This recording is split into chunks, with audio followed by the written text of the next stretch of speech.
Social media has given us a window into the lives of other people. It can make you feel connected to those around you, and at the same time, inadequate about your own life. This past weekend, I went home for the second time this summer, and my friends were all doing these things that seemed so cool because I was keeping tabs on social networks and seeing the pictures and the tweets and the constant back and forth that people were doing.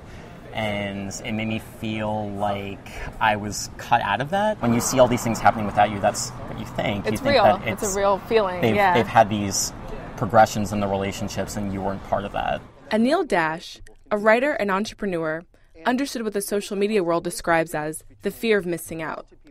But once he became a father, he decided there was, in fact, a flip side. JOMO is the joy of missing out. It's that period of enjoying when you're offline and not feeling jealous about what everybody else is telling you, the cool things they're doing. I mean, what's your biggest strategy for not getting stressed out and sort of when you see all the check-ins, funneling through on Foursquare and all the pictures on Instagram and then just kind of putting your phone down and hanging out with your son? One of the things that's great about whether it's kids, pets, whatever, significant other, is they demand their time. So you sort of don't have the option, especially if I've got a young kid. It's like, kid screaming, you're not doing whatever else you're doing. At the extreme opposite end is the totally conceptual part of knowing when I'm in a meeting and somebody's talking about their app and they're saying we're working on engagement and we're working on how many are all our metrics that we want to boost. What we're talking about is, and I do this too, when I make apps, is how do you manufacture urgency for people? We talk about on the tech side, there's push notifications and there's delivery mechanisms, whatever. And what we're saying is, how do I interrupt?